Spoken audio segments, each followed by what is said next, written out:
अस्थूलमित्येतत्तसन्निरस्य अस्थूलम् इति एव असत् निरस्य ಅಸ್ತು ಅದನ್ನ ಬಿಡಿಸುವಾಗ ಅಲ್ಲಿ ಅಲ್ಲಿ ಅಲ್ಲಿ ಕಟ್ ಮಾಡೋದೇನು ಬೇಕಾಗಿಲ್ಲ. ಅಸ್ಥೂಲಮಿತ್ತೇತ ಸನ್ನಿರಸ್ಯ ಸಿದ್ಧಂ ಸ್ವತೋ ಯೋಮ ವತ್ತ ಪ್ರತರ್ಕ್ಯಂ ಅತೋ ಮೃಷಾ ಮಾತ್ರಮಿದಂ ಪ್ರತೀತಂ ಜಹೀಯತ್ ಸ್ವಾತ್ಮತಯಾ ಗೃಹೀತಂ ಬ್ರಹ್ಮಾಹಮಿತ್ಯೇವ ವಿಶುದ್ಧ ಬುದ್ಧ್ಯಾಂ ವಿದ್ಧಿ ಸ್ವಮಾತ್ಮಾನಂ ಅಖಂಡ ಬೋಧಂ. ಇಷ್ಟು ಸರಿಯಾಗತ್ತಾ? ಇಲ್ಲಿ ಬಿಡಿಸಿದ್ರಲ್ಲ ಚೆನ್ನಾಗಿದೆ. ಯಾವುದು? ಬ್ರಹ್ಮಾಹಂ ಇತ್ಯೇವ ವಿಶುದ್ಧ ಬುದ್ಧಿಯ, ಅದು ಸರಿ ಇದೆ. ಒಟ್ಟಿ ಅಂದ್ರೆ ಬಿಡಿಸಿ ಹೇಳುವಾಗ ಅಸ್ಥೂಲಂ ಇತ್ಯೇತ ಅಸನ್ ನಿರಸ್ಯ ಅಂತ ಹೀಗೆ ಆಗತ್ತದು. ಅಥೋ ವೃಷಾ ಮಾತ್ರ ಮಿದಂ ಪ್ರತೀತಂ.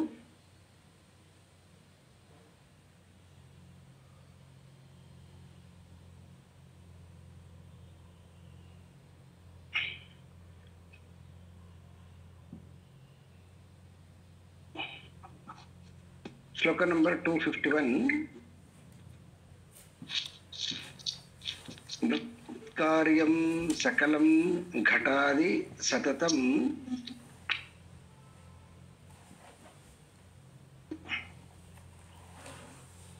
ನೃತ್ಕಾರ್ಯಂ ಸಕಲಂ ಘಟಾದಿ ಸತತಂ ಬೃನ್ಮಾತ್ರಮೇವಾಹಿತಂ ತದ್ವತ್ ಸಜ್ಜನಿತಂ ಸದಾತ್ಮಕಂ ಇದಂ ಸನ್ಮಾತ್ರಮೇವ ಅಖಿಲಂ ಯಸ್ಮಾನ್ನಾಸ್ತಿ ಸತಃ ಪರಂ ಕಿಮಪಿ ತತ್ ಸತ್ಯಂ ಸ ಆತ್ಮ ಸ್ವಯಂ ತಸ್ಮಾತ್ ತತ್ವಮಸಿ ಪ್ರಶಾಂತಮಮಲಂ ಬ್ರಹ್ಮಾದ್ವಯಂ ಯತ್ ಪರಂ.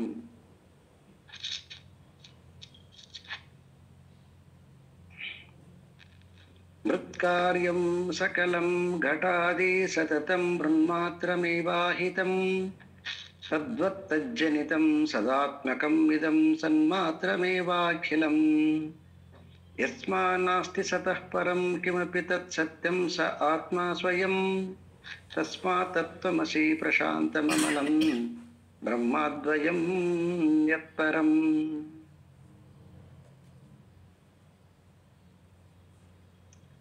ಮೃತ್ಕಾರ್ಯಂ ಸಕಲಂ ಘಟಾದಿ.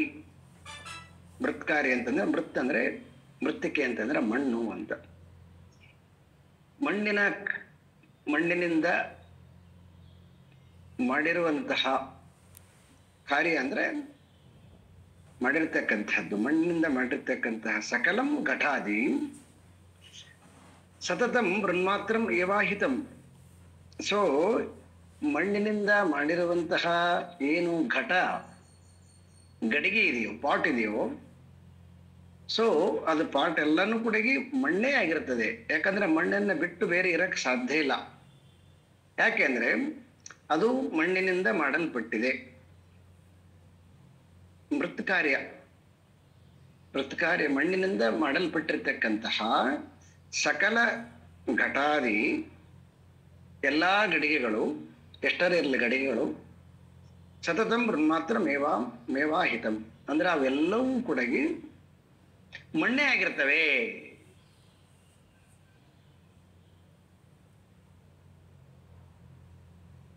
ಸೊ ಮಣ್ಣಿನಿಂದ ಗಡಿಗೆ ಆಗಿದೆ, ಕರೆಕ್ಟು. ಆದ್ರೆ ಗಡಿಗೆ ಮಣ್ಣಲ್ಲಿ ಇಲ್ಲ. ಮಣ್ಣಲ್ಲಿ ಗಡಿಗೆ ಇದೆ, ಒಪ್ಪಿಗಬಹುದು. ಯಾಕಂದ್ರೆ ಮಣ್ಣಿನಿಂದ ಆಗಿರ್ತಕ್ಕಂಥದ್ದು. ಗಡಿಗೆ ಅಂತಕ್ಕಂಥದ್ದು ಏನು ನಾಮರೂಪ ಇದೆಯೋ, ಆ ನಾಮರೂಪ ಎಲ್ಲವೂ ಕೂಡ ಮಣ್ಣೇ ಆಗಿದೆ. ಈ ನಾಮರೂಪ ಅಂತಕ್ಕಂಥದ್ದನ್ನ ನಾವು ಏನ್ ಕರಿತೀವಿ ಅಂತಂದ್ರೆ ವ್ಯಾವಹಾರಿಕ ಸತ್ತ ಅಂತ ಕರಿತೀವಿ. ಎಲ್ಲರೂ ಸೇರಿಕೊಂಡು ಒಂದು ವ್ಯವಸ್ಥೆ ಮಾಡಿಕೊಂಡಿದ್ದೀವಿ. ಸೊ ಹಾಗಾಗಿ ಅದು ವ್ಯಾವಹಾರಿಕ ಸತ್ತ. ಆದರೆ ರಿಯಲ್ ಸತ್ತ ಏನು? ರಿಯಲ್ ಸತ್ತ ಏನಂತಂದ್ರೆ ಅದು ವಸ್ತುತಃ ಮಣ್ಣಿನಿಂದ ಆಗಿರೋದ್ರಿಂದ ಅದು ಮಣ್ಣೇ ಆಗಿರ್ತದೆ. ನೀವು ಗಡಿಗೆಯನ್ನ ಮುಟ್ಟಿದ್ರಿ ಅಂತಂದ್ರೆ ಮಣ್ಣನ್ನೇ ಮುಟ್ಟಿದಂಗ. ಯಾಕಂದ್ರೆ ಮಣ್ಣಿನಿಂದ ಆಗಿರ್ತಕ್ಕಂತಹದ್ದು ಮಣ್ಣೇ ಇರ್ತದೆ, ಬಿಟ್ರೆ ಬೇರೆ ಏನು ಇರೋದಿಲ್ಲ ಅಲ್ಲಿ. ಗಡಿಗೆ ಅಂತಕ್ಕಂಥದ್ದು ಇನ್ನೊಂದು ಅನ್ಯ ವಸ್ತು ಇಲ್ಲ ಅಲ್ಲಿ. ಗಡಿಗೆ ಅಂತಕ್ಕಂಥದ್ದು ಅನ್ಯ ನಾಮ ಇದೆ, ಅನ್ಯ ರೂಪ ಇದೆ, ಆದ್ರೆ ಮಟೀರಿಯಲ್ ಸಪ್ರೇಟ್ ಆಗಿ ಇನ್ನೊಂದಿಲ್ಲ. ಮಟೀರಿಯಲ್ ಎಲ್ಲನೂ ಕೂಡ ಅದು ಮಣ್ಣೇ ಆಗಿದೆ. ತದ್ವತ್ ಸಜ್ಜನಿತಂ ಸದಾತ್ಮಕಂ ಇದಂ ಸನ್ಮಾತ್ರಮೇವ ಅಖಿಲಂ. ಅದೇ ತರ ಹೇಗೆ ಮಣ್ಣಿನಿಂದ ಆಗಿರ್ತಕ್ಕಂತಹ ಗಡಿಗೆ ಎಲ್ಲವೂ ಮಣ್ಣೇ ಆಗಿದೆಯೋ, ಹಾಗೆ ಪರಮಾತ್ಮನಿಂದ ಬಂದಿರತಕ್ಕಂತಹ ಜಗತ್ತು ಎಲ್ಲವೂ ಪರಮಾತ್ಮನೇ ಆಗಿದೆ.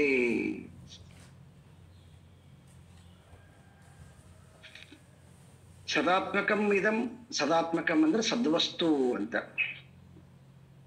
ಸದ್ವಸ್ತುವಿನಿಂದ ಬಂದಿರತಕ್ಕಂತಹ ಯಾವುದು ಜಗತ್ತು ಇದೆಯೋ ಆ ಜಗತ್ತೆಲ್ಲವೂ ಕೂಡ ಸನ್ಮಾತ್ರಮೇವ ಅಖಿಲಂ, ಅದೆಲ್ಲವೂ ಕೂಡ ಆ ಸದ್ರೂಪವೇ ಆಗಿದೆ. ಸದ್ರೂಪಕ್ಕಿಂತ ಭಿನ್ನವಾಗಿ ಇರಕ್ ಸಾಧ್ಯ ಇಲ್ಲ. ಯಾಕಂತಂದ್ರೆ ಹೆಂಗ ಮಣ್ಣಿನಿಂದ ಆಗಿರ್ತಕ್ಕಂತಹ ಅನೇಕ ಗಡಿಗೆಗಳು ಮಣ್ಣೇ ಆಗಿರ್ತವೋ, ಹಾಗೆ ಸದ್ವಸ್ತುವಿನಿಂದ ಬಂದಿರತಕ್ಕಂತಹ ಏನು ಈ ಪಂಚಭೂತಗಳು, ಪಂಚಭೂತಗಳಿಂದ ಸೃಷ್ಟಿಯಾಗಿರ್ತಕ್ಕಂತಹ ಜಲಜ, ಉದ್ಬೀಜ, ಅಂಡಜ, ಪಿಂಡಜ ಅಂತ ಏನು ಕರಿತೀವಿ, ಈ ಎಲ್ಲಾ ಜೀವರಾಶಿಗಳು ಅವು ಸದ್ವಸ್ತುವೇ ಆಗಿರ್ತವೆ. ಸದ್ವಸ್ತುನಿಗಿಂತ ಅನ್ಯ ಇರಂಗಿಲ್ಲ.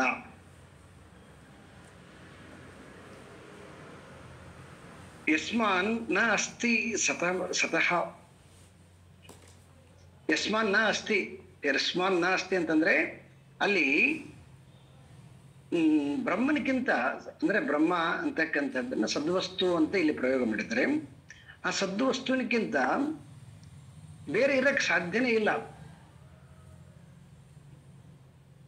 ಹೆಂಗ ಚಿನ್ನದಿಂದ ಮಾಡಿರ್ತಕ್ಕಂಥ ಆವರಣಗಳು ಎಲ್ಲವೂ ಚಿನ್ನವೇ ಆಗಿರ್ತವು, ಚಿನ್ನದಕ್ಕಿಂತ ಬೇರೆ ಏನಿರಕ್ ಸಾಧ್ಯ ಇಲ್ವೋ, ಹಾಗೆ ಸದ್ವಸ್ತುವಿನಿಂದ ಮಾಡಿರ್ತಕ್ಕಂತಹ ಜಗತ್ತು ಎಲ್ಲವೂ ಸದ್ವಸ್ತುವಾಗಿದೆ. ಸದ್ವಸ್ತುವನ್ನ ಬಿಟ್ರೆ ಯಸ್ಮಾನ್ ನ ಅಸ್ತಿ, ಮತ್ತೆ ಇನ್ನೊಂದಿಲ್ಲ ಅಲ್ಲಿ. ತತ್ ಕಾರಣ ಸತ ಪರಂ ಕಿಮಪಿ ತತ್ ಸತ್ಯಂ ಸ ಆತ್ಮ ಸ್ವಯಂ. ಆ ಕಾರಣದಿಂದ ಇದೆಲ್ಲವೂ ಕೂಡ ಆತ್ಮನೇ ಆಗಿದೆ. ಆತ್ಮ, ಸದ್ವಸ್ತು, ಬ್ರಹ್ಮ ಅಂತೇನು ಪ್ರಯೋಗ ಮಾಡಿದ್ವಿ, ಇದೆಲ್ಲವೂ ಕೂಡ ಒಂದೇ ವಸ್ತುವಿಗೆ, ಬೇರೆ ಬೇರೆ ಅಲ್ಲ. ಆದರೆ ಸೊ ಮಾತನಾಡುವಾಗ ವಾಕ್ಯಗಳನ್ನ ಬೇರೆ ಬೇರೆ ತಗೊಳ್ತೀವಿ ಅಷ್ಟೇ. ಆಚಾರ್ಯ ಶಂಕರರು ಈ ಧ್ಯಾನದ ಪ್ರಕ್ರಿಯೆಯನ್ನ ಹೇಳುವಾಗ, ಸೊ ನಿನ್ನೆ ಒಂದು ರೀತಿಯಾಗಿರ್ತಕ್ಕಂತಹ ಶರೀರದ ಒಂದು ಎಕ್ಸಾಂಪಲ್ನ ಕೊಟ್ಟು, ಹೇಗೆ ಪಂಚಕೋಶಗಳಿಂದ ಆವೃತವಾಗಿರ್ತಕ್ಕಂಥದ್ದು, ಪಂಚಕೋಶಗಳನ್ನ ತೆಗೆದಾಗ ಪಂಚಕೋಶಗಳಿಗೆ ಕಾರಣವಾಗಿರ್ತಕ್ಕಂತಹ ಯಾವುದು ಹೃದಯದಲ್ಲಿರ್ತಕ್ಕಂತಹ ಆ ಬ್ರಹ್ಮ ವಸ್ತು ಇದೆಯೋ ಅದರ ಮೇಲೆ ಹೇಗೆ ಮನಸ್ಸನ್ನ ಕಾನ್ಸಂಟ್ರೇಷನ್ ಮಾಡಬೇಕು ಅನ್ನುವಂತಹದ್ದನ್ನ ನಿನ್ನೆ ದಿನ ನೋಡಿದ್ವಿ. ನಾವು ಹಿಂದಿನ ಪಾಠದಲ್ಲಿ ನೆನ್ಪಿಟ್ಕೋಬೇಕು ಎರಡು. ಒಂದು, ಕೂಟಸ್ಥ ಬ್ರಹ್ಮನಿಗೆ ಈ ಪಂಚಕೋಶಗಳ ಉಪಾಧಿ ಇದೆ, ಆ ಪರಬ್ರಹ್ಮನಿಗೆ ಜಗತ್ತು ಅಂತಕ್ಕಂಥದ್ದು ಉಪಾಧಿ ಇದೆ ಅಂತ ಹೇಳಿದ್ವಿ ನಾವು. ನಿನ್ನೆ ದಿವಸ ಈ ಪಂಚಕೋಶಗಳನ್ನ ರಿಮೂವ್ ಮಾಡಿದಾಗ ಇರತಕ್ಕಂಥದ್ದು ಯಾವುದು, ಅದು ಆತ್ಮ ಅಂತಿದೆಯೋ ಅದರ ಮೇಲೆ ಧ್ಯಾನವನ್ನ ಮಾಡಬೇಕು ಅಂತ ಹೇಳಿದರು. ಈಗ ಎರಡನೇದಾಗಿ ಇನ್ನೊಂದು ಉಪಾಧಿಯಾಗಿರ್ತಕ್ಕಂತಹ ಜಗತ್ ಉಪಾಧಿಯನ್ನ ತೆಗಿಲಿಕ್ಕೋಸ್ಕರ ಸಲುವಾಗಿ ಇವತ್ತು ಮಣ್ಣು ಮತ್ತು ಮಣ್ಣಿನಿಂದ ಆಗಿರ್ತಕ್ಕಂತಹ ಕಾರ್ಯದ ಗಡಿಗೆಯನ್ನು ತಗೊಂಡು ನಮಗೆ ಎಕ್ಸ್ಪ್ಲನೇಷನ್ ಕೊಡ್ತಾ ಇದ್ದಾರೆ. ಯಾಕಂತಂದ್ರೆ ನಮಗೆ ಸಾಮಾನ್ಯವಾಗಿ ಈ ಭೌತಿಕ ವಸ್ತುಗಳು ನಮ್ಮನ್ನ ಅಟ್ರಾಕ್ಟ್ ಮಾಡ್ತವೆ, ಸಹಜ. ಅದು ನಮ್ಗಿಂತ ಭಿನ್ನವಾಗಿರ್ತಕ್ಕಂಥದ್ದು ಯಾವುದಿದೆಯೋ ಅದೆಲ್ಲವೂ ಕೂಡ ನಮ್ಮನ್ನ ಅಟ್ರಾಕ್ಟ್ ಮಾಡುತ್ತೆ, ಆಕರ್ಷಣೆ ಮಾಡುತ್ತೆ. ಅದು ಯಾವುದರ ಇರಲಿ, ಹಣನೇ ಇರಲಿ, ಅಧಿಕಾರನೇ ಇರಲಿ, ಯಾವುದನ್ನ ನೋಡ್ತೀವಿ, ಯಾವುದನ್ನ ಕೇಳ್ತೀವಿ, ಯಾವುದನ್ನ ಮುಟ್ಟುತ್ತೀವಿ, ಯಾವುದನ್ನ ಮೂಸ್ತೀವಿ, ಯಾವುದನ್ನ ಟೇಸ್ಟ್ ನೋಡ್ತೀವಿ, ಇವೆಲ್ಲವೂ ಕೂಡ ಸಹಜವಾಗಿ ನಮಗೆ ಆಕರ್ಷಣೀಯವಾಗಿರ್ತಕ್ಕಂತಹ ವಿಷಯಗಳು. ಈ ವಿಷಯಗಳ ಹಿಡಿತವನ್ನ ಅಥವಾ ಈ ವಿಷಯಗಳ ಮೇಲಿರ್ತಕ್ಕಂಥ ವ್ಯಾಮೋಹವನ್ನ ಹೇಗೆ ಕತ್ತರಿಸಬೇಕು ಅಂತಕ್ಕಂಥದ್ದನ್ನ ಒಂದು ಅದ್ಭುತವಾಗಿರ್ತಕ್ಕಂತಹ ಒಂದು ಉದಾಹರಣೆಗಳ ಮೂಲಕ ನಮಗೆ ಇಲ್ಲಿ ತಿಳಿಸ್ತಾ ಇದ್ದಾರೆ. ಅದಕ್ಕೆ ಅವರೊಂದು ಬ್ಯೂಟಿಫುಲ್ ಆಗಿರ್ತಕ್ಕಂಥ ಒಂದು ಎಕ್ಸಾಂಪಲ್ ತಗೊಂಡ್ರು. ಎಲ್ಲರಿಗೂ ಅನುಭವಕ್ಕೆ ಬರುವಂತಹದ್ದು ಮಣ್ಣಿನಿಂದ ಆಗಿರುವಂತಹ ಗಡಿಗೆ. ಮಣ್ಣನ್ನ ಬಿಟ್ಟರೆ ಬೇರೆ ಏನು ಇರೋದಿಲ್ಲ, ಏನೆಲ್ಲ ಮುಟ್ತೀಯೋ ಅದು ಮಣ್ಣೇ ಆಗಿರ್ತದೆ ಅಂತ. ಅದೇ ರೀತಿ ಮತ್ತೆ ಮಣ್ಣಿನಕ್ಕಿಂತ ಇನ್ನೊಂದು ವಸ್ತು ಅಲ್ಲಿ ಇರಂಗಿಲ್ಲ. ಅಲ್ಲಿ ಗಡಿಗೆ ಅಂತ ನಾಮರೂಪ ಇದೆ, ರೂಪ ಇದೆ, ಅದಕ್ಕೊಂದು ನಾಮ ಇದೆ, ಸರಿ ಇದೆ. ಅದು ಅದರ ನಾಮರೂಪದ ಮುಖಾಂತರವಾಗಿ ಇರ್ತಕ್ಕಂಥದ್ದು ಮಣ್ಣೆ ಅದ. ಅಲ್ಲಿ ನಾಮರೂಪಕ್ಕ ರಿಲೇಟೆಡ್ ಆಗಿರ್ತಕ್ಕಂಥದ್ದು ಮಣ್ಣಿಗಿಂತ ಭಿನ್ನವಾಗಿರ್ತಕ್ಕಂಥದ್ದು ಯಾವುದು ಮಟೀರಿಯಲ್ ಇಲ್ಲ ಅಲ್ಲಿ.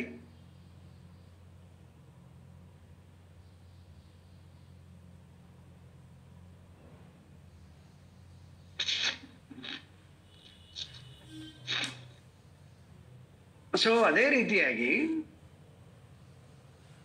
ಇಲ್ಲಿ ತೋರ್ತಕ್ಕಂತಹ ಜಗತ್ತು ಇದೆಲ್ವಾ, ಇದು ಭಿನ್ನ ಭಿನ್ನವಾಗಿ ಹೆಂಗ ಅನೇಕ ಪಾಟುಗಳು ಬೇರೆ ಬೇರೆಯಾಗಿ ಕಂಡ್ರೂ ಕೂಡ ಅದಿರೋದು ಮಣ್ಣಂತ ಹೆಂಗಿದೆಯೋ ಹಾಗೆ ಇಲ್ಲಿ ನೋಡಿದಾಗ ಕಲ್ಲು ಬೇರೆ ಇದೆ, ಮಣ್ಣು ಬೇರೆ ಇದೆ, ಮರ ಬೇರೆ ಇದೆ, ಪಕ್ಷಿ ಬೇರೆ ಇದೆ, ಪ್ರಾಣಿ ಬೇರೆ ಇದೆ, ಮನುಷ್ಯರು ಬೇರೆ ಇದ್ದಾರೆ. ವೈವಿಧ್ಯಮಯವಾಗಿರ್ತಕ್ಕಂತಹ ಈ ಜಗತ್ತು, ಈ ವೈವಿಧ್ಯಮಯವಾಗಿರ್ತಕ್ಕಂತಹ ಜಗತ್ತು ಸಾಮಾನ್ಯವಾಗಿ ಇದರ ಬಗ್ಗೆ ಮನುಷ್ಯನಿಗೆ ಕ್ಯೂರಿಯಾಸಿಟಿ. ಇದನ್ನ ತಿಳ್ಕೊಬೇಕಂತಾಗ್ಲಿ, ಇದನ್ನ ಭೋಗಿಸ್ಬೇಕಂತನಾಗ್ಲಿ, ಇದನ್ನ ಬಯಸ್ಬೇಕಂತನಾಗ್ಲಿ, ಇದನ್ನ ತಿರಸ್ಕರಿಸ್ಬೇಕಂತ ಕೆಲವೊಂದನ್ನ, ಹೀಗೆ ಅನೇಕ ರೀತಿಯಾಗಿರ್ತಕ್ಕಂತಹ ಜಗತ್ತಿನ ಬಗ್ಗೆ, ವೈವಿಧ್ಯತೆಯ ಜಗತ್ತಿನ ಬಗ್ಗೆ ಮನುಷ್ಯನಿಗೆ ಯಾವಾಗಲೂ ಕೂಡ ಒಂದು ಬಯಕೆ ಇದೆ. ಈಗ ಬಯಕೆಯನ್ನ ಏನ್ ಮಾಡ್ಬೇಕು ಅಂತಂದ್ರೆ, ಅದನ್ನ ಹೆಂಗ್ ರಿಮೂವ್ ಮಾಡ್ಬೇಕು ಅಂತಂದ್ರೆ, ಅದಕ್ಕೆ ಅವರು ಕೊಡ್ತಕ್ಕಂತಹ ಅಥೆಂಟಿಕ್ ಆಗಿರ್ತಕ್ಕಂಥ ತತ್ವ ಏನಂತಂದ್ರೆ, ಯಾವುದನ್ನ ನಾವು ಜಗತ್ತು ಅಂತ ಕರಿತೀವಿ, ಈ ಜಗತ್ತು ಅಂತಕ್ಕಂಥದ್ದು ಎಲ್ಲಿಂದ ಬಂದಿದೆ ಅಂತಂದ್ರೆ ಇದು ಬ್ರಹ್ಮನಿಂದ ಬಂದಿದೆ, ಆತ್ಮನಿಂದ ಬಂದಿದೆ ಅಂತ ತೈತ್ತಿರೀಯ ಉಪನಿಷತ್ತು ಹೇಳುತ್ತೆ. ಆತ್ಮನಃ ಆಕಾಶ ಸಂಭೂತಃ, ಆತ್ಮನಿಂದ ಆಕಾಶ ಬಂದಿದೆ. ಆಕಾಶಾದ್ ವಾಯು, ಆಕಾಶದಿಂದ ವಾಯು ಬಂದಿದೆ, ವಾಯುವಿಂದ ಅಗ್ನಿ ಬಂದಿದೆ, ಅಗ್ನಿಯಿಂದ ಜಲ ಬಂದಿದೆ, ಜಲದಿಂದ ಪೃಥ್ವಿ ಬಂದಿದೆ, ಪೃಥ್ವಿಯಿಂದ ಸಸ್ಯ ಬಂದಿದೆ, ಸಸ್ಯದಿಂದ ವೀರ್ಯ ಬಂದಿದೆ, ವೀರ್ಯದಿಂದ ಜೀವಿಗಳು ಬಂದಿವೆ ಅಂತ.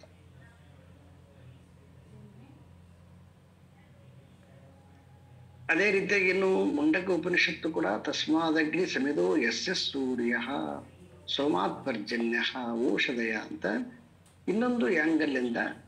ಸೊ ಇಲ್ಲಿ ಬೆಳಿತಕ್ಕಂಥದ್ದು ಎಲ್ಲವೂ ಕೂಡ ಆ ಸೂರ್ಯ ಚಂದ್ರನಿಂದ ಅಂತ. ಸೂರ್ಯನೇ ಈ ಜಗತ್ತಿಗೆ ಉತ್ಪತ್ತಿಗೆ ಕಾರಣ ಆಗಿದ್ದಾನೆ,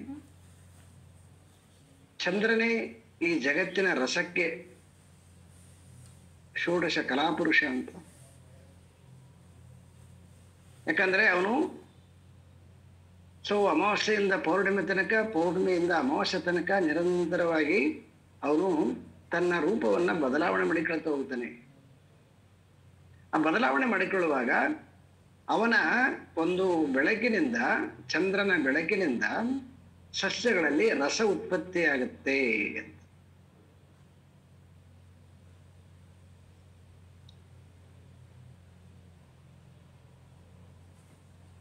ಸೊ ಆ ಪರಮಾತ್ಮನೇ ತಸ್ಮಾದ್ ಅಗ್ನಿ, ಪರಮಾತ್ಮನೇ ಅಗ್ನಿಯಾಗಿದ್ದಾನೆ, ಪರಮಾತ್ಮನೇ ಚಂದ್ರನಾಗಿದ್ದಾನೆ, ಪರಮಾತ್ಮನೇ ಮೇಘ ಮಳೆಯಾಗಿದ್ದಾನೆ, ಪರಮಾತ್ಮನೇ ಸಸ್ಯವಾಗಿದ್ದಾನೆ, ಪರಮಾತ್ಮನೇ ವೀರ್ಯವಾಗಿದ್ದಾನೆ ಅಂತ ಮುಂಡಕ ಉಪನಿಷತ್ತು.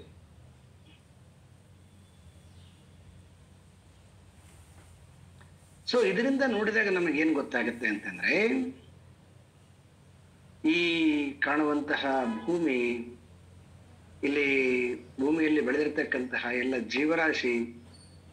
ಜೀವರಾಶಿಗಳಿಗೆ ತಂತುವಾಗಿ ನೀರು, ಅದು ಮೊಳಕೆ ಒಡ್ಲಿಕ್ಕೆ, ಅದು ಶಕ್ತಿಯಾಗಿರ್ಲಿಕ್ಕೆ ಪ್ರಾಣ ರೂಪದಲ್ಲಿ ಅಗ್ನಿ, ಸಂಚಾರ ರೂಪದಲ್ಲಿ ಗಾಳಿ, ಎಲ್ಲವನ್ನ ಒಳಗೊಂಡಿರ್ತಕ್ಕಂತಹ ಆಕಾಶ.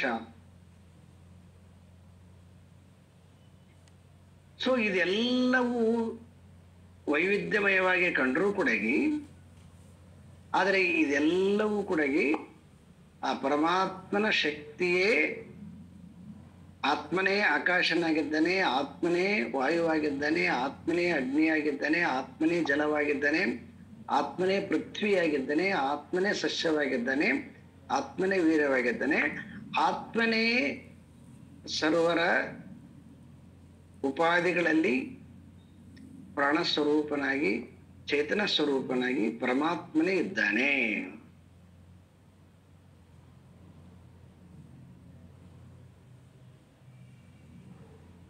ಪರಮಾತ್ಮಕ್ಕಿಂತ ಭಿನ್ನವಾಗಿರ್ತಕ್ಕಂಥದ್ದು ಇಲ್ಲಿ ಯಾವುದೂ ಇಲ್ಲ. ಹೆಂಗ ಒಂದು ಮರದಲ್ಲಿ ಪ್ರಾಣವೇ ಎಲ್ಲ ಮರವನ್ನ ಹೆಂಗ ಚೇತನವಾಗಿ ಇಟ್ಟುಕೊಂಡಿದೆ, ಪ್ರಾಣ ಹೋಗ್ಬಿಟ್ರೆ ಹೆಂಗ ಮರ ಒಣಗಿಬಿಡ್ತದೆ, ಎಲೆ ರೂಪದಲ್ಲಿ, ಕಾಯಿ ರೂಪದಲ್ಲಿ, ಹೂ ರೂಪದಲ್ಲಿ, ಪರಿಮಳ ರೂಪದಲ್ಲಿ, ಎಲೆಗಳ ರೂಪದಲ್ಲಿ, ಕಾಂಡ ರೂಪದಲ್ಲಿ, ಸೊ ಬೇರೆ ರೂಪದಲ್ಲಿ, ಎಲ್ಲ ಬೇರೆ ಬೇರೆ ಬೇರೆಗೆ ಕಂಡ್ರು ಕೂಡ ಅದರ ಹಿಂದುಗಡೆ ಇರ್ತಕ್ಕಂಥ ಒಂದು ಪ್ರಾಣ ಒಂದೇ. ನೀವು ಯಾವ ಎಲೆಯನ್ನು ಮುಟ್ಟ್ರಿ ಪ್ರಾಣನ ಮುಟ್ಟಿದಂಗ, ಹೂವನ್ನು ಮುಟ್ಟ್ರಿ ಪ್ರಾಣ ಮುಟ್ಟಿದಂಗ, ರೆಂಬೆಯನ್ನು ಮುಟ್ಟ್ರಿ ಪ್ರಾಣ ಮುಟ್ಟಿದಂಗ, ಕೊಂಬೆಯನ್ನು ಮುಟ್ಟ್ರಿ ಪ್ರಾಣ ಮುಟ್ಟಿದಂಗ, ಎಲ್ಲವೂ ಕೂಡ ಅದು ಪ್ರಾಣದಿಂದ, ನಾಮರೂಪಗಳಿಂದ ನಳನಳಿಸ್ತಾ ಇದೆ ಮರ.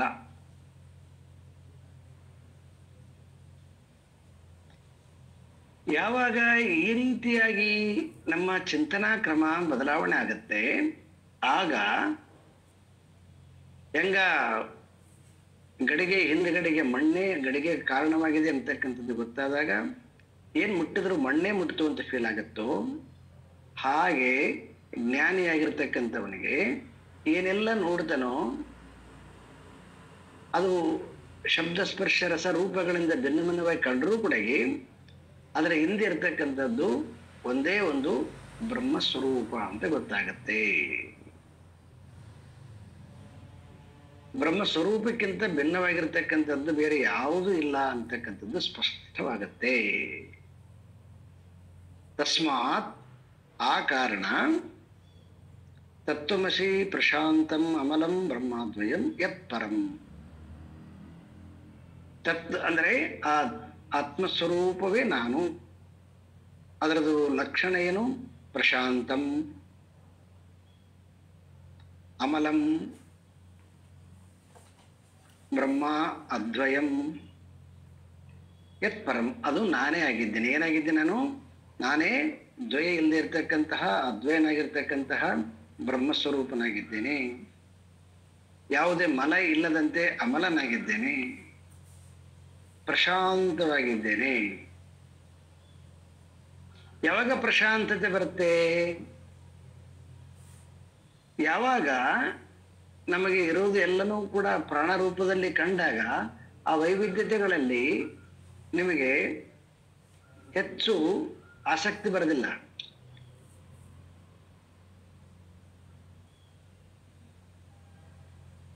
ನಮಗೇನಾಗಿದೆ ಇವಾಗ ಅಂತಂದ್ರೆ, ಭಿನ್ನ ಭಿನ್ನ ಇರೋದ್ರಿಂದ ಭಿನ್ನ ಭಿನ್ನವಾಗಿರ್ತಕ್ಕಂತಹ ಥಾಟ್ಸ್ಗಳು ಬರ್ತಾ ಇವೆ. ಹೆಂಗ ಆ ಡಯಾಬಿಟಿಕ್ ಇರ್ತಕ್ಕಂಥ ಪೇಷಂಟ್ಗೆ ಒಂದು 50 ವೆರೈಟಿ ಸ್ವೀಟ್ಗಳನ್ನ ನೋಡಿದಾಗ ಅವು ಆಕಾರದಿಂದ ಟೇಸ್ಟ್ನಿಂದ ಬೇರೆ ಬೇರೆ ಇದ್ದರೂ ಕೂಡ ಅದೆಲ್ಲವೂ ಕೂಡ ಅದ್ರ ಹಿಂದ್ಗಡೆಗೆ ಸುಗರೇ ಇದೆ ಅಂತಕ್ಕಂಥದ್ದು, ಸಕ್ಕರೆನೇ ಸ್ವೀಟೇ ಇರ್ತಕ್ಕಂಥದ್ದು ಅನ್ನುವಂಥದ್ದು ಜ್ಞಾನ ಬಂದಾಗ ಎಲ್ಲಿ ಕೂಡ ಅವನು ಮೋಸ ಹೋಗೋದಿಲ್ಲ. ಯಾಕೆ ಅಂತಂದ್ರೆ ಅವನಿಗೆ ಸ್ಪಷ್ಟವಾಗಿ ತಿಳಿದಿರ್ತದೆ ಆ ಅನೇಕ ಆಕಾರಗಳ ಹಿಂದೆ, ಅನೇಕ ಟೇಸ್ಟ್ಗಳ ಹಿಂದೆ ಇರ್ತಕ್ಕಂಥದ್ದು ಸಕ್ಕರೆ ಒಂದೇ, ಸ್ವೀಟ್ ಒಂದೇ ಅಂತಕ್ಕಂಥ. ಹಾಗೆ ಜ್ಞಾನಿಯಾಗಿರ್ತಕ್ಕಂಥವನಿಗೆ ಈ ಜಗತ್ತನ್ನ ನೋಡಿದಾಗ ಆ ಜಗತ್ತಿಗೆ ಕಾರಣವಾಗಿರ್ತಕ್ಕಂತಹ ಆ ಪರಮಾತ್ಮನ ಶಕ್ತಿಯೇ ಇರುವಂತಹದ್ದು. ಮತ್ತೆ ನಾನು ಕೂಡ ಅದೇ ಪರಮಾತ್ಮನ ಶಕ್ತಿಯೇ. ಯಾವಾಗ ಈ ಜ್ಞಾನ ಬರ್ತದಲ್ವಾ, ಅವಾಗ ಅವನಿಗೆ ಏಕ್ದಮ್ ಆಗಿ ಮನಸ್ಸು ಪ್ರಶಾಂತವಾಗಿಬಿಡುತ್ತೆ.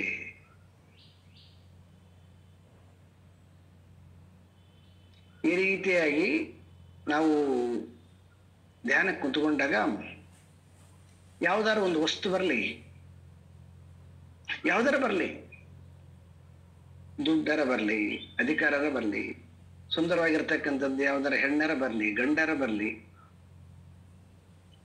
ರಂಗಾಗಿರ್ತಕ್ಕಂಥದ್ದು ಯಾವುದೋ ದೃಶ್ಯ ಬರಲಿ, ಬಹಳ ರಮಣೀಯವಾಗಿರ್ತಕ್ಕಂತಹ ಒಂದು ಪ್ರದೇಶ ಬರಲಿ, ಭೀಕರವಾಗಿರ್ತಕ್ಕಂಥದ್ದು ಬರಲಿ, ಯಾವ್ದಾರ ಬರಲಿ, ಆದ್ರೆ ಒಂದು ನಡ್ಕೊಂಡು ಹೋಗ್ಬೇಕು. ಆ ಒಂದು ನಡ್ಕೊಂಡು ಹೋದಾಗ ಒಂದು ಅನೇಕ ಸಾರಿ ಕತೆ ಹೇಳಿದ್ದೀನಿ, ಇನ್ನೊಂದ್ಸರಿ ಹೇಳ್ತೀನಿ.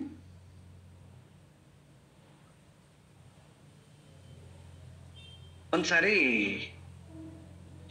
ಮಾತಾ ಅಮೃತಾನಂದಮಯಿ ಅವರು ಇದಕ್ಕೆ ಹೋದಾಗ, ಇಲ್ಲಿಗೆ ಸಿಂಗಾಪುರಕ್ಕೆ ಹೋದಾಗ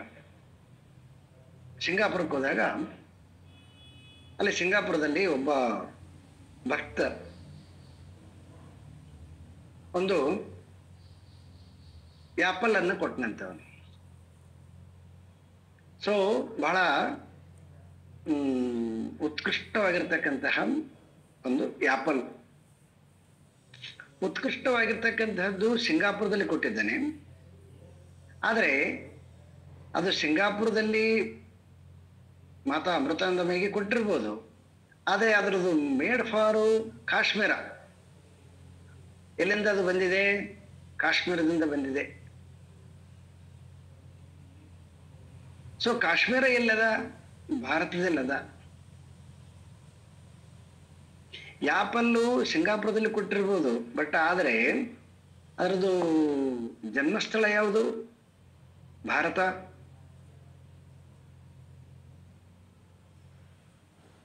ಇದು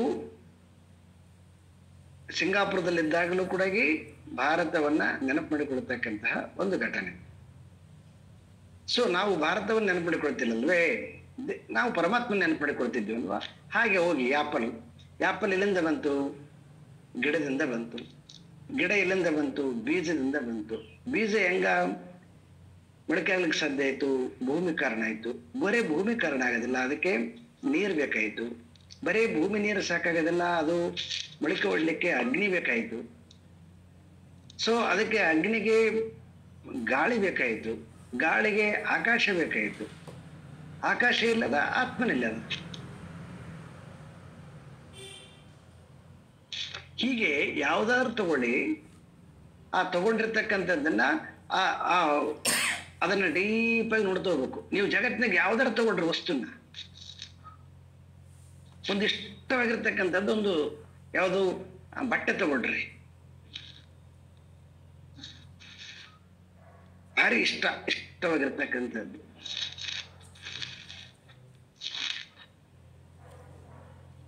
ಬಟ್ಟೆ ತಗೊಂಡ್ರಿ ಅಂತಂದ್ರೆ, ಬಟ್ಟೆ ಅಂತ ನಾವು ಶಬ್ದ ಕರೆದ್ರೂ ಕೂಡ ಆ ಬಟ್ಟೆ ಎಲ್ಲವೂ ನಿರ್ಮಾಣ ಆಗಿರ್ತಕ್ಕಂಥದ್ದು ನೂಲಿನಿಂದ.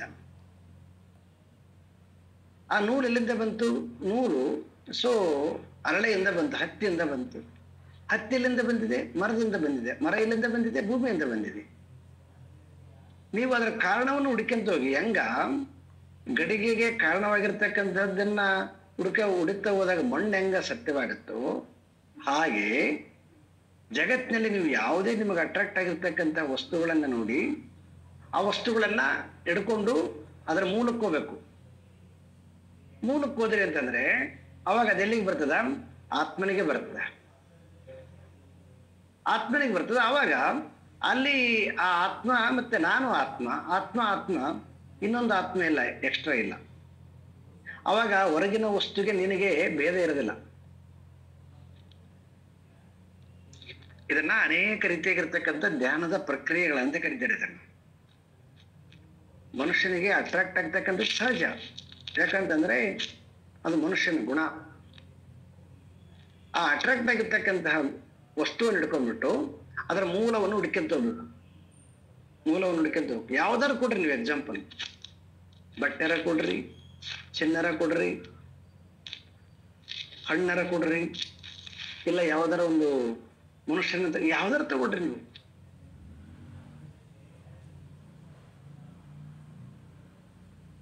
ಅದ್ರದ್ದು ಮೂಲ ಹುಡುಕ್ಯಂತ ಹೋಗಿ. ಹೆಂಗ ನಾವು ಒಂದು ಮೊಬೈಲ್ ತಗೋಬೇಕಾದ್ರೆ ಸುಮ್ಮನೆ ತಗೊಳ್ಳೋದಿಲ್ಲ. ಯಾವುದು ಅದು ಕಂಪ್ನಿ ಯಾವುದು ಅಂತ ಕೇಳ್ತೀವಿ ನಾವು. ಮತ್ತೆ ಕಂಪ್ನಿ ಅದು ಯಾವ ದೇಶದ್ದು? ಯಾಕಂತಂದ್ರೆ ಆ ಕಂಪ್ನಿ ಮೇಲೆ ಆ ಮೊಬೈಲ್ ಇರ್ತಕ್ಕಂಥ ಕ್ವಾಲಿಟಿ ಗೊತ್ತಾಗುತ್ತೆ ನಮ್ಗೆ. ಇಲ್ಲ ಸುಮ್ಮನೆ ಆಕಾರ ನೋಡಿ ತಗೊಳ್ಳೋದಿಲ್ಲ.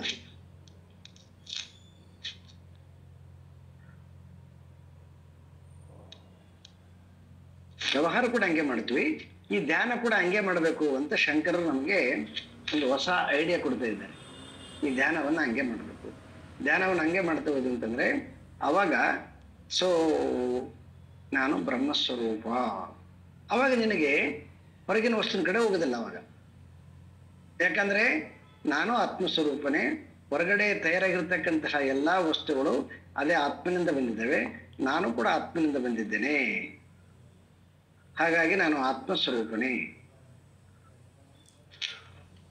ಅವಾಗ ಮನಸ್ಸೇನಾಗತ್ತೆ, ಚಂಚಲತೆಯನ್ನ ಕಡಿಮೆ ಆಗಿಬಿಟ್ಟು ಪ್ರಶಾಂತವಾಗತ್ತೆ.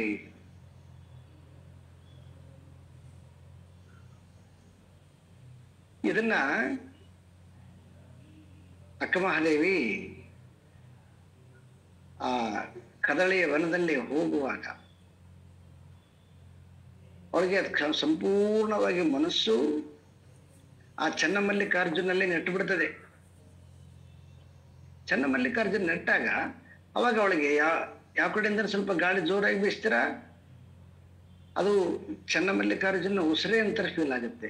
ಯಾವ್ದಾದ್ರು ಒಂದು ಪಕ್ಷಿ ಕೂಗಿದ್ರೆ ಚನ್ನಮಲ್ಲಿಕಾರ್ಜುನ ಕರೆತೇನೆ ಅಂತ ಫೀಲ್ ಆಗುತ್ತೆ.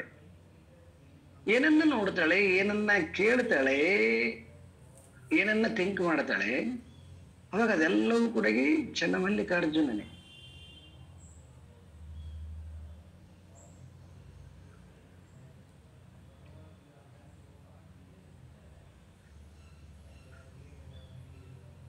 ಈ ರೀತಿಯಾಗಿ ನೀವು ಅನೇಕ ರೀತಿಯಾಗಿರ್ತಕ್ಕಂಥ ಭಕ್ತಿ ವಚನಗಳನ್ನು ತಗೊಂಡಾಗ, ಭಕ್ತಿಗೆ ಸಂಬಂಧಪಟ್ಟಿರ್ತಕ್ಕಂತಹ ಕೆಲವೊಂದನ್ನು ತಗೊಂಡಾಗ ಅದಕ್ಕೆ ಅವರು ಪುರಂದರದಾಸರು ಹೇಳ್ತಾರೆ, ಕದಿಬೇಕಂತಕ್ಕಂಥದ್ದು ಮನಸ್ಸಿದೆ, ಸ್ವಭಾವ. ಕದಿಯಲ್ಲ, ಯಾರು ಬೇಡ ಅಂತಾರೆ? ಹರಿನಾಮವನ್ನ ಕದಿ.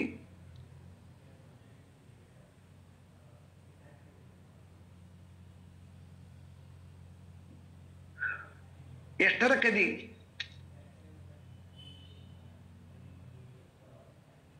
ಅವಾಗ ಅದೇನಾಗುತ್ತದು? ಉದ್ಧಾರ ಆಗುತ್ತದು.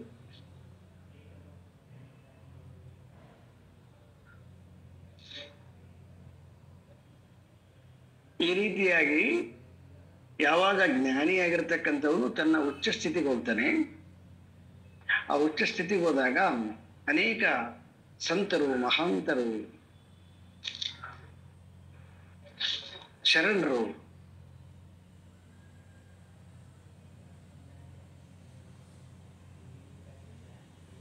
ಬಸವಣ್ಣವರು ಒಂದು ಕಡೆ ವಚನದಲ್ಲಿ ನಿಮ್ಮ ನಾಮ ಅಮೃತ ತುಂಬಿ, ಕಿವಿಯಲ್ಲಿ ನಿಮ್ಮ ಕೀರ್ತಿ ತುಂಬಿ,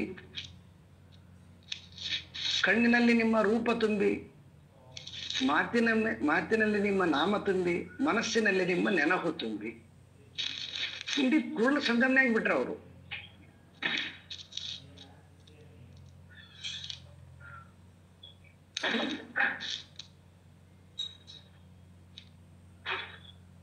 ಯಾಕಂತಂದ್ರೆ ಏನನ್ನ ಕೇಳ್ತಾರೆ, ಏನನ್ನ ನೋಡ್ತಾರೆ, ಏನನ್ನ ಅವರು ಮಾತಾಡ್ತಾರೆ, ಏನನ್ನ ಚಿಂತನೆ ಮಾಡ್ತಾರೋ ಆ ಚಿಂತನೆ ಎಲ್ಲವೂ ಕೂಡ ಅವರಿಗೆ ಕೂಡಲ ಸಂಗಮನ ಬಿಟ್ಟು ಬೇರೆ ಏನಿಲ್ಲ ಅಂತಕ್ಕಂಥದ್ದು ಗೊತ್ತಾಗ್ತದೆ.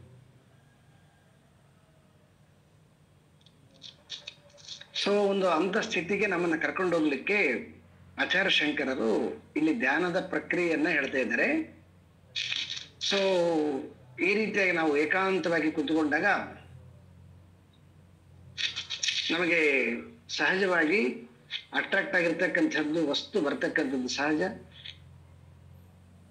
ಅದನ್ನ ತಗೊಂಡು ಅದನ್ನ ಚಿಂತನೆ ಮಾಡ್ತಾ ಹೋಗ್ಬಿಟ್ಟ ಕೊನೆಗೆ ಅದೆಲ್ಲಿ ಬರ್ತದದು? ಅದು ಆತ್ಮನಿಗೆ ಬರ್ತದೆ.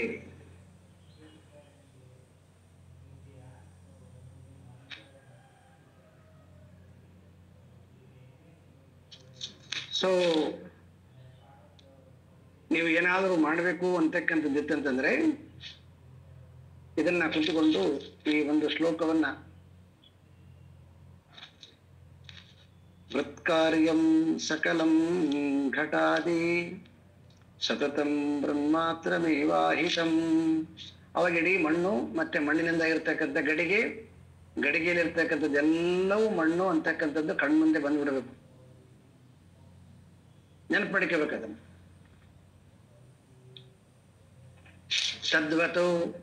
ತದ್ವತು ಆ ರೀತಿಯಾಗಿ ಸಜ್ಜನಿತಂ ಸದಾತ್ಮಕಂ ಇದಂ ಸನ್ಮಾತ್ರಂ ಏವ ಅಖಿಲಂ.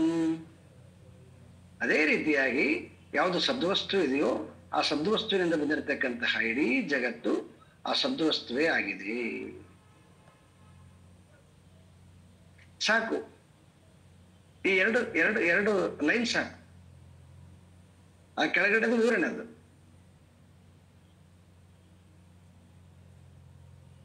ಹೀಗೆ ಹಿಡ್ಕೊಂಡು ಈ ಎರಡು ಎರಡು ಸಾಲುಗಳನ್ನ ಹಿಡ್ಕೊಂಡ್ಬಿಟ್ಟು ನೀವು ವಸ್ತುವಿನಿಂದ ಇರ್ತಕ್ಕಂತಹ ತತ್ವವನ್ನ ಚಿಂತನೆ ಮಾಡ್ತಾ ಹೋಗಿ. ಜಸ್ಟ್ ಒಂದು 5 ನಿಮಿಷ ಶುರು ಮಾಡಿ. ನಿಮ್ಗೆ ಯಾವ್ದು ಅಟ್ರಾಕ್ಟ್ ಆಗಿರ್ತಕ್ಕಂತಹದ್ದು ನಿಮ್ ಕುತೂಹಲಗಳಿಗೆ ಪದೇ ಪದೇ ಬರ್ತಕ್ಕಂಥದ್ದು ನೋಡ್ತಾ ಹೋಗಿ.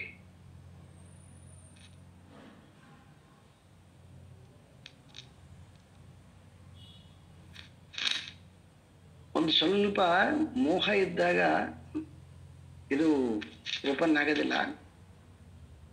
ಒಂದು ಸ್ವಲ್ಪ ಮೋಹವನ್ನ ಆ ಕ್ಷಣದಲ್ಲಿ ಒಂದು ಸ್ವಲ್ಪ ಬಿಟ್ಟು, ನಾನು ತಾಯಿ ಅಲ್ಲ, ನಾನು ಮಗಳಲ್ಲ, ನಾನು ಹೆಂಡತಿ ಅಲ್ಲ, ನಾನು ಗಂಡ ಅಲ್ಲ, ನಾನು ಅಣ್ಣ ಅಲ್ಲ, ತಮ್ಮ ಅಲ್ಲ ಅಂತಕ್ಕಂತಹದ್ದು ಒಂದು ಶೂಸ್ ಮಿನಿಟ್ಸ್ ತಳ್ಳಬೇಕು ಹೊರಗಡೆಗೆ.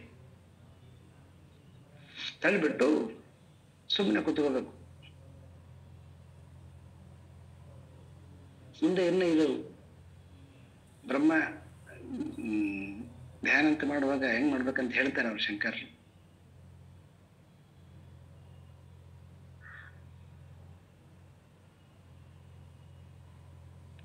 ಇದನ್ನು ಪ್ರಾಕ್ಟೀಸ್ ಮಾಡ್ತಾ ಬರ್ಬೇಕು. ಇದನ್ನ ಪ್ರಾಕ್ಟೀಸ್ ಮಾಡ್ತಾ ಬಂದ್ವಿ ಅಂತಂದ್ರೆ ಆಗ ನ್ಯಾಚುರಲ್ ಆಗಿ ನಮ್ಮ ಒಳಗಡೆಗೆ ಒಂದು ಅದ್ಭುತವಾಗಿರ್ತಕ್ಕಂತಹದ್ದು ಒಂದು ಬದಲಾವಣೆ ಆಗ್ತಾ ಬರುತ್ತೆ. ಮತ್ತೆ ನ್ಯಾಚುರಲ್ ಆಗಿ ಹೊರಗಡೆಗೆ ಯಥಾಸ್ಥಿತಿ ಕರ್ಮ ನಡೀತದೆ.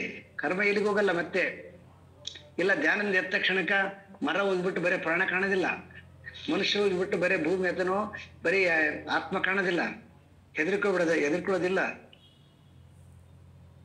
ಜಸ್ಟ್ ಬುದ್ಧಿಯಿಂದ ಏನು ತಪ್ಪಾಗಿ ಜಗತ್ತನ್ನು ತಿಳ್ಕೊಂಡಿದ್ದೆವೋ ಪುನಃ ಮತ್ತೆ ಶಾಸ್ತ್ರದ ಜ್ಞಾನದಿಂದ ಆ ಬುದ್ಧಿಯಲ್ಲಿ ಸರಿಯಾಗಿರ್ತಕ್ಕಂತಹ ಜ್ಞಾನದ ನಾನು ಆತ್ಮಸ್ವರೂಪ, ಜಗವೆಲ್ಲವೂ ಆತ್ಮವೇ ಅನ್ನುವಂತಹ ಸಂಸ್ಕಾರವನ್ನು ತುಂಬ್ತಾ ಹೋಗ್ಬೇಕು.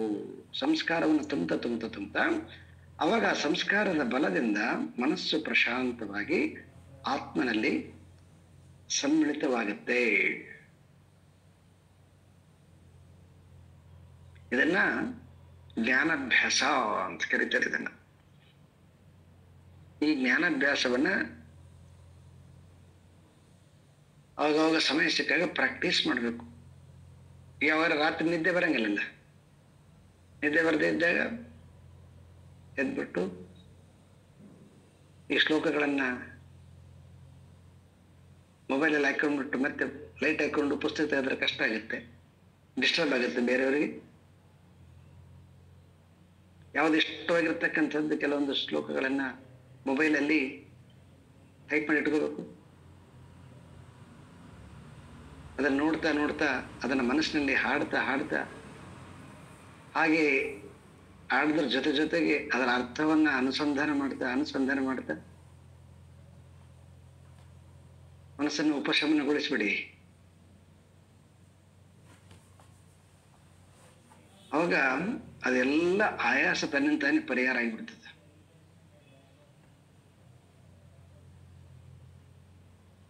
ಸೊ ಇದು ಆಚಾರ್ಯ ಶಂಕರರು ನಮಗೆ ಧ್ಯಾನ ಹೇಗೆ ಮಾಡಬೇಕು, ಆತ್ಮ ಧ್ಯಾನ ಹೇಗೆ ಮಾಡಬೇಕು ಅನ್ನುವಂತಹದ್ದನ್ನ ಸೊ ತಿಳಿಸುವಂತಹ ಈ ಬ್ಯೂಟಿಫುಲ್ ಶ್ಲೋಕಗಳು ಇಲ್ಲಿಂದ ಸುಮಾರು ಹೀಗೆ ಪ್ರತಿಯೊಂದು ಶ್ಲೋಕನೂ ಕೂಡ ಅದರದೇ ಆಗಿರ್ತಕ್ಕಂತಹ ರಸದಿಂದ ತುಂಬಿದೆ. ಯಾವುದು ಇಷ್ಟವಾಗಿರುತ್ತೆ ನಿಮಗೆ ಆ ಒಂದು ಶ್ಲೋಕ ಸಾಕು, ಅದನ್ನ ಹಿಡ್ಕೊಂಡು ಪ್ರಾಕ್ಟೀಸ್ ಮಾಡ್ತಾ ಹೋಗ್ಬೇಕು. ಇದ್ರಾಗ ಚೆನ್ನಾಗಿ ಯಾವ್ದು ಶ್ಲೋಕ ಇಷ್ಟ ಆಗಿದೆ ಅದನ್ನ ಮತ್ತೊಮ್ಮೆ ವಿಚಾರ ಮಾಡಿ ಸ್ವಲ್ಪ ಸಂಶಯ ಇಲ್ಲದಂತೆ ಅದನ್ನ ಕಂಪ್ಲೀಟ್ ಆಗಿ ಒಂದ್ ಕಡೆ ಬರ್ಕೊಂಡ್ ಬಿಡ್ಬೇಕು. ಆ ಥಾಟ್ಸ್ ಎಲ್ಲ ಒಮ್ಮೆ ಟಚ್ ಮಾಡಿದ್ರೆ ಸಾಕು, ಥಾಟ್ಸ್ ಎಲ್ಲ ಬರೋ ಹಾಗೆ. ಯಾವ್ದಾದ್ರು ಒಂದು ಘಟನೆ ನೆನಪು ಮಾಡಿಕೊಂಡಿವಿ ಅಂತಂದ್ರೆ ಆ ಘಟನೆಗೆ ಮೊದಲು ಏನಿರೋದಿಲ್ಲ, ಆದ್ರೆ ಒಂದ್ಸಲ ಆ ಘಟನೆ ನೆನಪಡ್ಕೊಂಡ್ಬಿಟ್ರೆ ಆ ಘಟನೆಗೆ ಸಂಬಂಧಪಟ್ಟಿರ್ತಕ್ಕಂಥದ್ದೆಲ್ಲ ತನ್ನಿಂತಾನೆ ಹೆಂಗ ಓಪನ್ ಆಗ್ತಾ ಬರುತ್ತೆ ನೋಡ್ರಿ. ಯಾವಾಗ, ಎಷ್ಟು ವರ್ಷದಿಂದ ಕಡೆಗೆ, ಯಾರವರು, ಎಷ್ಟೊತ್ತು ಮಾಡಿದ್ವಿ, ಅಲ್ಲಿ ಯಾರ್ಯಾರಿದ್ರು, ಹೆಂಗ ಒಂದಾದ್ಮೇಲೆ ಒಂದು ತಾನೇ ಓಪನ್ ಆಗ್ತಾ ಬರ್ತದೋ ಹಾಗೆ ಇದನ್ನ ನಾವು ಚೆನ್ನಾಗಿ ಒಂದು ಶ್ಲೋಕನ್ನ ಕ್ಲೀನ್ ಆಗಿ ಬರ್ಕೊಂಡು ಅದರ ಅರ್ಥವನ್ನ ಸಂಪೂರ್ಣವಾಗಿ ಬರ್ಕೊಂಡು ರಿಪೀಟ್ ಮಾಡ್ತಾ ಇದ್ವಿ ಅಂತಂದ್ರೆ ಯಾವಾಗ ನೀವು ಧ್ಯಾನ ಕೂತ್ಕೊಳ್ತೀರಿ ಅವಾಗ ಆ ಶ್ಲೋಕ ತಗೊಂಡ್ಬಿಟ್ರೆ ಅಂತಂದ್ರೆ ಅದಕ್ಕೆ ರಿಲೇಟೆಡ್ ಆಗಿರ್ತಕ್ಕಂಥ ಎಲ್ಲ ಥಾಟ್ಸು ಎಲ್ಲ ಬರಕ್ ಶುರುವಾಗ್ತದೆ. ಆ ಥಾಟ್ಸ್ ಅಲ್ಲಿ ಕುತ್ಕೊಳ್ತಾ ಹೋಗಿ ಕೊನೆಗೆ ಅದು ಎಲ್ಲಿಗೆ ಬಂದು ಕೊನೆಗೆ ನಿಂತ್ಕೊಂತದ್ದು. ತಸ್ಮಾತ್ತತ್ವಮಸಿ ಪ್ರಶಾಂತಂ ಅಮಲಂ ಬ್ರಹ್ಮಾದ್ವಯಂ ಯತ್ಪರಂ, ಅದೇ ನಾನಾಗಿದ್ದೇನೆ, ಆ ಬ್ರಹ್ಮ ಸ್ವರೂಪ ನಾನಾಗಿದ್ದೇನೆ ಅಂತಕ್ಕಂಥದ್ದಕ್ಕೆ ಬಂದಾಗ ಅಲ್ಲಿ ತನ್ನಿಂತಾನೆ ಮನಸ್ಸು ನಿಂತ್ಕೊಂಡ್ಬಿಡುತ್ತ, ಏಕಾಕಾರವಾಗಿ ಬಿಡುತ್ತದು. ಏಕಾಕಾರ ಅಂತಂದ್ರ ಅನೇಕ ಆಕಾರಗಳನ್ನ ನಿರಾಕರಿಸಿ ತಾನಾಗಿರ್ತಕ್ಕಂತಹ ಒಂದು ಸ್ವಯಂ ಸ್ಥಿತಿ.